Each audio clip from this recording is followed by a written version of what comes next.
How do you make a film that teaches people about science? I think it's an important question, and I think it's a timely question, given that, well, video is exploding everywhere on the internet, and there are new initiatives popping up like TED Ed. Now, this question, how do you make a film that effectively teaches someone something about science, that was the topic of my PhD. So I'd like to tell you what I found out.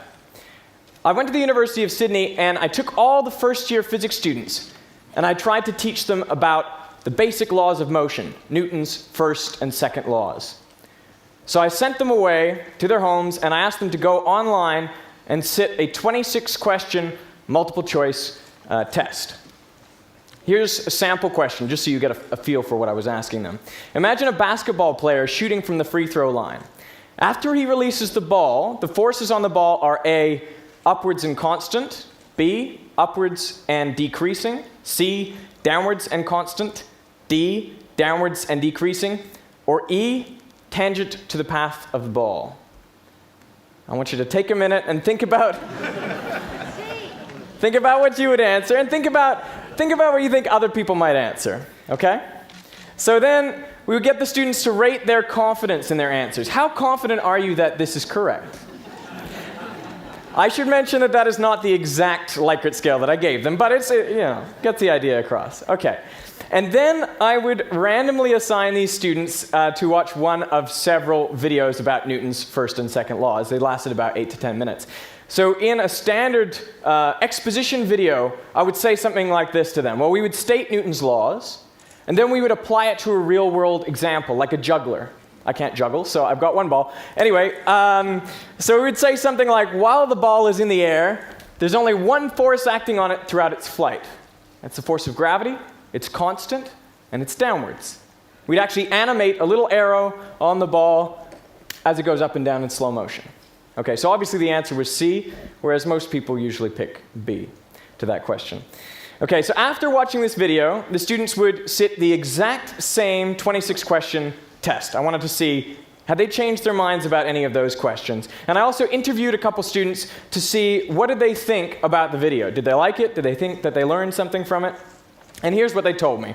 Well, they said, Derek, that was a great video. It was clear. These are the most common things they said. It was clear, it was concise, it was easy to understand. That's good. And then I looked at their confidence scores. How did that change on average?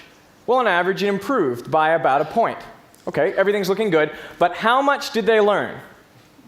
Well, on the pre-test, they scored 6 out of 26. And I can tell you there were basically direct answers to at least 14 of those questions, but how much did they pick up? The average on the post-test was 6.3. What happened? They thought they learned, but their scores didn't change. Well, one of the students told me, in the video it said, the ball is slowly decreasing in force. They thought there was some upward force in the ball, and they thought that was presented to them. They couldn't even correctly remember what was presented 5 minutes earlier. And I had sat in the room with them, and they watched the video. The thing is, in science, students don't know nothing about what we're trying to teach them. They actually know lots of things through their interaction with the world. It just turns out that these things are wrong, scientifically speaking.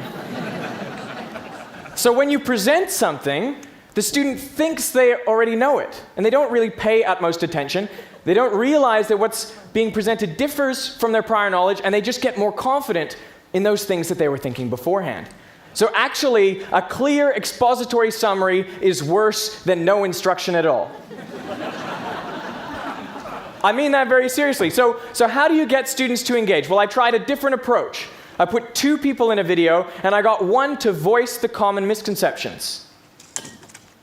And then the tutor would kind of indicate, okay, that's not quite right, and they would work it out through a social dialogue. But I mean, we would even animate the misconception on the ball without telling anyone it was a misconception. They had to work that out through the social interaction. Okay, so this was the very same setting that the other students watched the exposition video. What did the dialogue students say? Well, no one told me that it was clear. No one told me it was concise. No one said it was easy to understand. In fact, most of the time, they told me it was confusing. Man, maybe this backfired. So how'd they go on the post-test? Well, their scores nearly doubled to 11 out of 26. Okay, it's not 26 out of 26, but it's a start. And what was the difference? Well, after the video, I asked students to rate their mental effort. How much mental effort did you expend while watching that video? And the students who watched the dialogue invested significantly more mental effort in engaging with that presentation than students who saw only an expository summary. So to me, there's a really important message there. Depending on how you present, you can change how your audience watches, and thereby how much they learn. And I'm now applying this. I've got a YouTube channel, it's called Veritasium. And I've made nearly 100 films which have been seen over 4.5 million times throughout the world. And you know, you always have to start with the misconceptions. Thank you.